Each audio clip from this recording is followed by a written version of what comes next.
Nous levons pour accueillir l'Évangile. Alléluia, Alléluia, Alléluia, Alléluia, Alléluia, Alléluia, Alléluia, Alléluia, Alléluia. Le Seigneur soit avec vous. Évangile de Jésus-Christ selon saint Luc. Quand les bergers arrivent à Bethléem, ils découvrent Marie et Joseph avec le nouveau-né, couché dans la mangeoire. Quand ils l'ont vu, ils racontent eux-mêmes ce qui leur a été annoncé au sujet de cet enfant. Et tout le monde s'étonne de ce que racontent les bergers.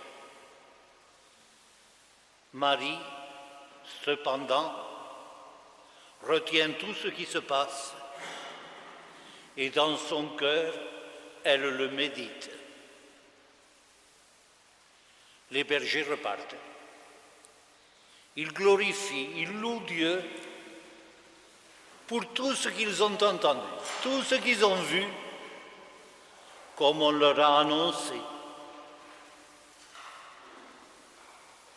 Arrive le 8e jour, celui de la circoncision, et l'enfant reçoit le nom de Jésus. C'est le nom que l'ange lui avait donné avant même qu'il soit conçu. Acclamons par l'Alléluia la parole de Dieu. Alléluia, Alléluia, Alléluia, Alléluia, Alléluia, Alléluia, Alléluia, Alléluia. Nous nous asseyons.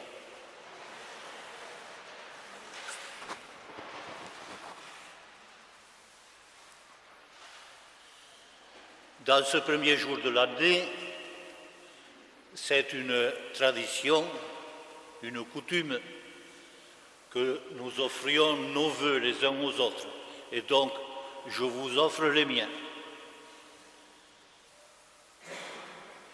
Que cette année soit bonne et belle. Et qu'est-ce qu'on peut souhaiter à chacun, sinon qu'il ait beaucoup de bonheur. Parce que pour ce qui est de la santé et du reste, c'est plus facile de le dire que de le faire. Donc, trouvez votre bonheur avec ce que vous avez. Et trouvez-le même dans les toutes petites choses de la vie. Aujourd'hui, un jour de premier de l'an, on est content de faire un bon repas et d'avoir des gens qui soient autour de vous, qu'on aime bien, qu'on embrasse. Ces petits bonheurs, faire son bonheur de toutes les petites choses, c'est tout à fait dans la ligne de l'Évangile. On avait même remarqué que Jésus ne crachait pas sur une bonne bouteille de vin. On disait, celui-là, il n'est pas comme Jean-Baptiste. Lui, il buvait de l'eau, il faisait pénitence, mais lui, alors, il sait vivre, presque trop. Eh bien, nous aussi, soyons simples avec les petits bonheurs de la vie et, à l'occasion, buvons un bon coup de vin. Mais Jésus ne faisait pas que ça. Il n'était pas venu simplement sur terre pour boire du vin. Il était venu habité par un grand bonheur. Et c'est ce bonheur-là que je voudrais vous souhaiter aujourd'hui. Jésus était heureux de son Père. Il était dans l'intimité de Dieu. Et même dans les coups durs, et Dieu sait s'il en a eu, il savait que son père ne le lâcherait pas, même quand lui avait l'impression d'être abandonné. Que nous aussi, nous soyons capables de retrouver ce bonheur de Dieu. Visiblement, aujourd'hui, il y en a qui se sont contentés du bon repas. Mais nous sommes là ce matin encore, fidèles, et nous avons envie un moment de goûter encore et de nouveau ce bonheur de Dieu. Ce n'est pas une corvée, c'est une chance, c'est une grâce. Et dire à Dieu, tu m'as fait ce cadeau, que par Jésus, à cause de Marie aussi, je te connaisse un peu mieux, je commence à t'aimer. Merci mon Dieu, je suis par rapport à toi dans l'action de grâce. Quel bonheur que la foi. On le voit même quand il y a des tempêtes, et peut-être surtout alors. On est heureux d'avoir la foi dans un grand deuil, une grande maladie et dans la mort aussi. Merci, Seigneur, de ce bonheur que tu nous donnes. Notre vie, désormais, n'est plus à nous-mêmes, elle est à lui.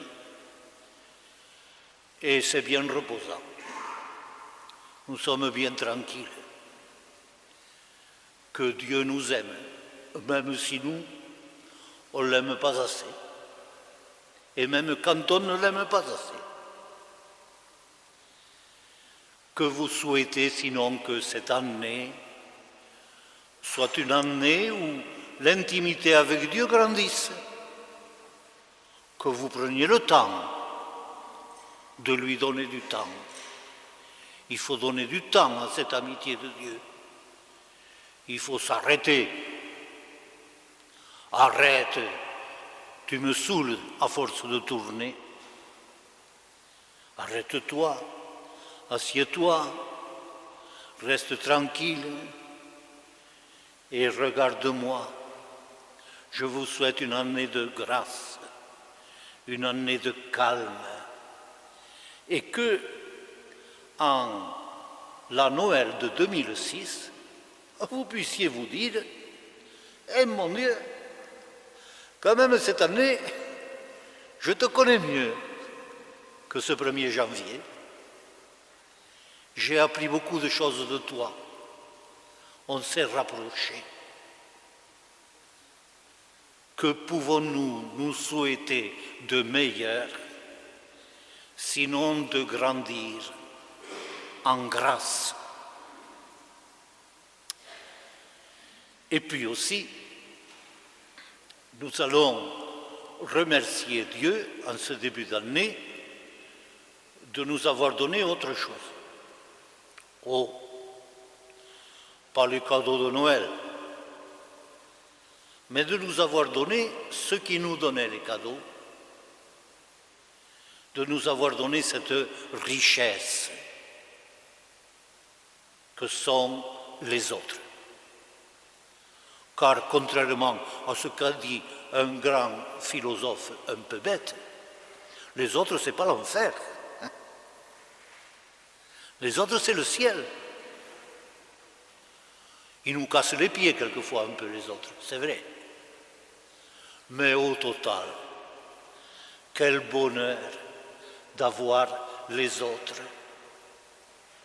Et d'abord, ces autres, tout simplement, que sont ceux de notre famille, ceux qu'on aime bien, ceux aussi avec qui ça accroche un peu.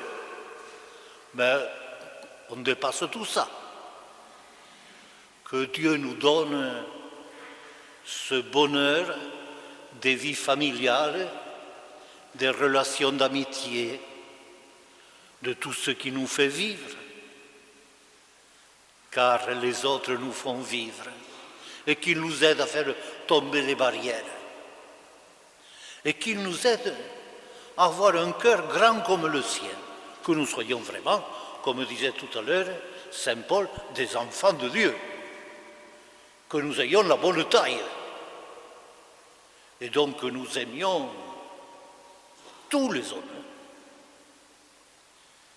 même ceux qu'on ne connaît pas, même ceux qui sont loin, que nous ne pensions pas qu'ils se débrouillent. Moi j'en ai bien assez avec les miens. Que nous ne soyons pas comme ces bêtes qui ont des petits et dès que vous vous approchez, elles commencent à gronder et peut-être à vous mordre. C'est bien d'aimer sa famille, c'est même recommandé. Mais il ne faut pas que la famille nous ferme à ceux qui sont plus loin, à ceux qui nous sont étrangers. À ceux qui nous sont étranges. Comment ils font? Ils ne sont pas comme nous. Que Dieu nous ouvre le cœur. Et peut-être pourrions-nous souhaiter que notre peuple chrétien soit au milieu de cette société qui se crispe un peu, qui a peur, que cette société soit celle de l'Évangile, où nous entendons au fond de nous-mêmes la parole « J'étais un étranger et tu m'as accueilli ». Si ça devenait notre privilège aux chrétiens d'accueillir, de nous accueillir les uns les autres, de ne pas rester dans son coin au fond de l'église. On ne le fait pas. Mais surtout de nous accueillir intimement. On n'est pas pareil. On ne se comprend pas toujours. Mais ça n'a pas d'importance si en fin de compte on s'aime et on se reçoit les uns les autres de la main de Dieu. C'est Dieu qui nous donne des frères. Que cela soit une des grâces de notre vie, de notre année. Au fond, je vais faire un vœu tout simple qui les résumera tous. Cette année, que ce soit une année où on vive bien. Et vivre bien, c'est avoir une grande fenêtre ouverte du côté de Dieu. Je ne suis pas sous un ciel bas. Le ciel s'est ouvert à travers Jésus. Et que je respire à la taille du monde, que les barrières tombent, que rien ne m'arrête. Les ténèbres n'arrêtent pas la lumière. Que cette lumière me peuple le cœur et que notre vie soit belle à cause de lui, comme était belle et rayonnante et comme elle l'est toujours, la vie de Marie, si ouverte à Dieu, si ouverte à tout homme.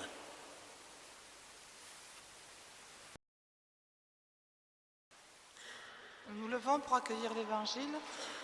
Alléluia, Alléluia, Alléluia, Alléluia, Alléluia,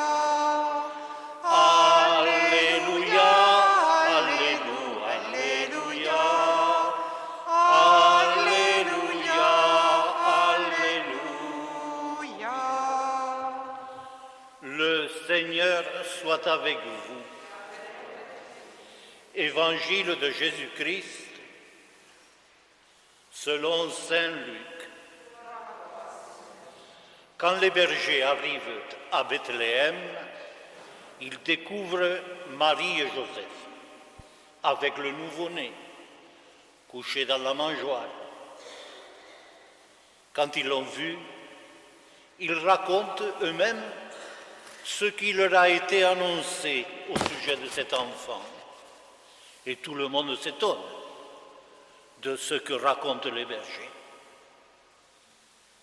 Marie, cependant, retient tout ce qui se passe et dans son cœur, elle le médite.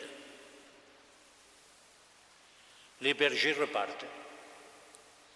Ils glorifient, ils louent Dieu pour tout ce qu'ils ont entendu, tout ce qu'ils ont vu, comme on leur a annoncé. Arrive le 8e jour, celui de la circoncision, et l'enfant reçoit le nom de Jésus. C'est le nom que l'ange lui avait donné avant même qu'il soit conçu. Acclamons par l'Alléluia la parole de Dieu.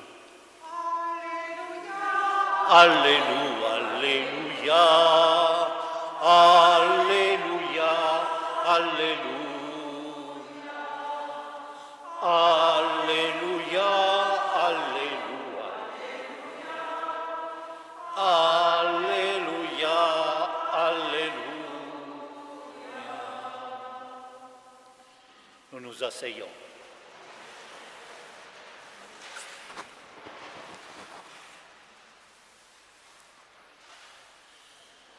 Dans ce premier jour de l'année, c'est une tradition, une coutume que nous offrions nos vœux les uns aux autres. Et donc, je vous offre les miens. Que cette année soit bonne et belle. Et qu'est-ce qu'on peut souhaiter à chacun, sinon qu'il ait beaucoup de bonheur. Parce que pour ce qui est de la santé et du reste, c'est plus facile de le dire que de le faire. Donc, trouvez votre bonheur avec ce que vous avez. Et trouvez-le même dans les toutes petites choses de la vie. Aujourd'hui, un jour de premier de l'an, on est content de faire un bon repas et d'avoir des gens qui soient autour de vous, qu'on aime bien, qu'on embrasse.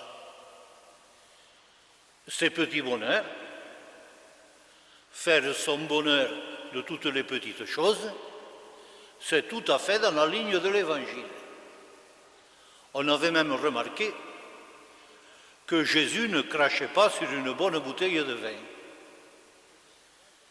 On disait, celui-là, il n'est pas comme Jean-Baptiste.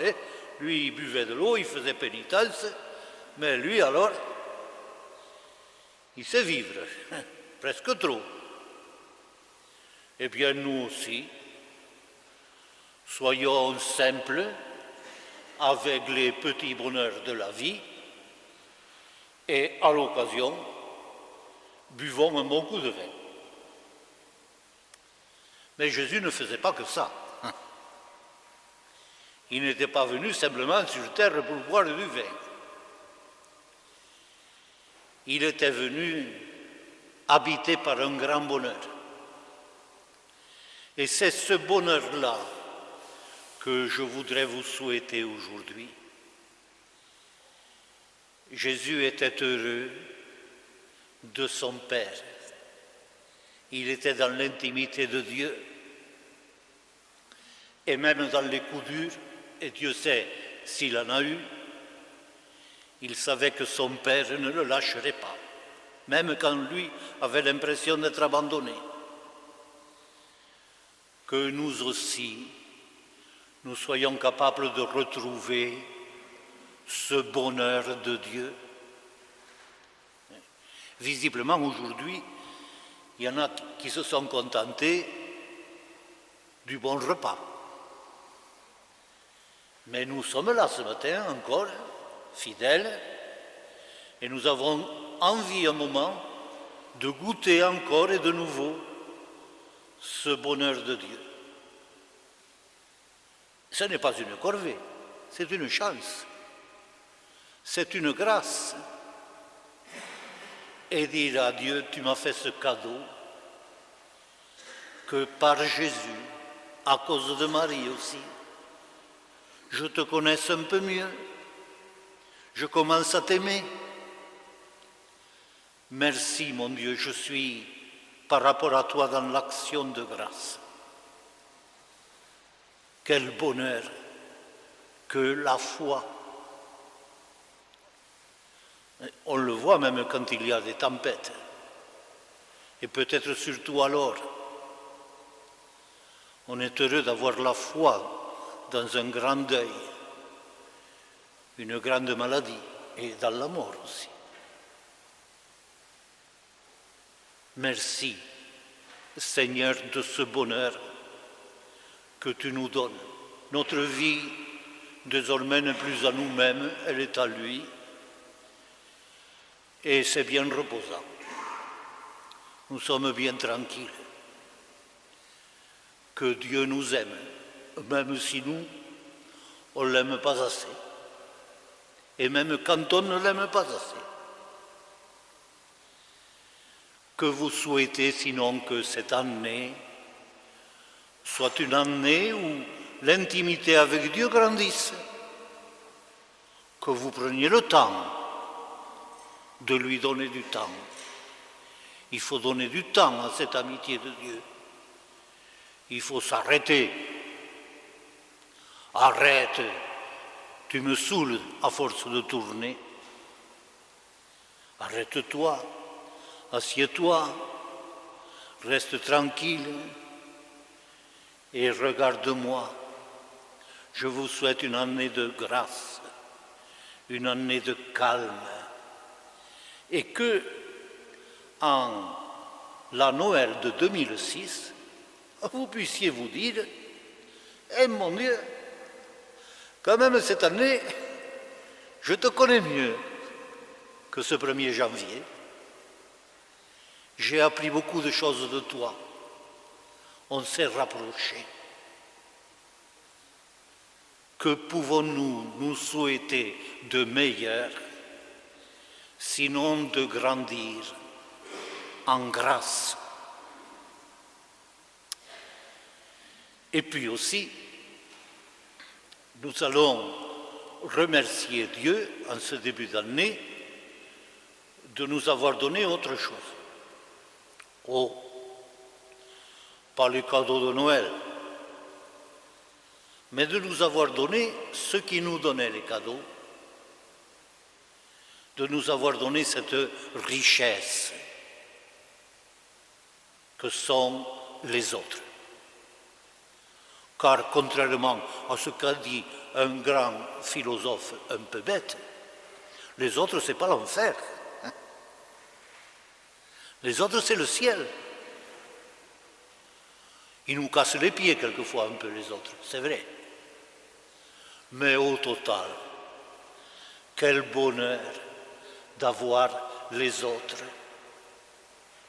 Et d'abord, ces autres, tout simplement, hein, que sont ceux de notre famille, ceux qu'on aime bien, ceux aussi avec qui ça accroche un peu.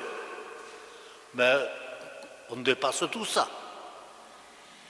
Que Dieu nous donne ce bonheur des vies familiales, des relations d'amitié, de tout ce qui nous fait vivre, car les autres nous font vivre et qu'ils nous aident à faire tomber les barrières et qu'ils nous aident à avoir un cœur grand comme le sien, que nous soyons vraiment, comme disait tout à l'heure Saint Paul, des enfants de Dieu, que nous ayons la bonne taille et donc que nous aimions tous les hommes, même ceux qu'on ne connaît pas, même ceux qui sont loin, que nous ne pensions pas qu'ils se débrouillent. Hein. Moi j'en ai bien assez avec les miens. Que nous ne soyons pas comme ces bêtes qui ont des petits et dès que vous vous approchez, hein, elles commencent à gronder et peut-être à vous mordre. C'est bien d'aimer sa famille, c'est même recommandé. Mais il ne faut pas que la famille nous ferme à ceux qui sont plus loin, à ceux qui nous sont étrangers. À ceux qui nous sont étranges. Comment ils font? Ils ne sont pas comme nous. Que Dieu nous ouvre le cœur. Et peut-être pourrions-nous souhaiter que notre peuple chrétien soit au milieu de cette société qui se crispe un peu, qui a peur, que cette société soit celle de l'Évangile, où nous entendons au fond de nous-mêmes la parole « J'étais un étranger et tu m'as accueilli ». Si ça devenait notre privilège aux chrétiens d'accueillir, de nous accueillir les uns les autres, de ne pas rester dans son coin au fond de l'Église. On ne le fait pas. Hein? Mais surtout de nous accueillir intimement. On n'est pas pareil. On ne se comprend pas toujours. Mais ça n'a pas d'importance si en fin de compte on s'aime et on se reçoit les uns les autres de la main de Dieu. C'est Dieu qui nous donne des frères. Que cela soit une des grâces de notre vie, de notre année. Au fond, je vais faire un vœu tout simple qui les résumera tous. Cette année, que ce soit une année où on vive bien. Et vivre bien, c'est avoir une grande fenêtre ouverte du côté de Dieu. Je ne suis pas sous un ciel bas. Le ciel s'est ouvert à travers Jésus. Et que je respire à la taille du monde, que les barrières tombent, que rien ne m'arrête. Les ténèbres n'arrêtent pas la lumière. Que cette lumière me peuple le cœur et que notre vie soit belle à cause de lui, comme était belle et rayonnante et comme elle l'est toujours, la vie de Marie, si ouverte à Dieu, si ouverte à tout homme.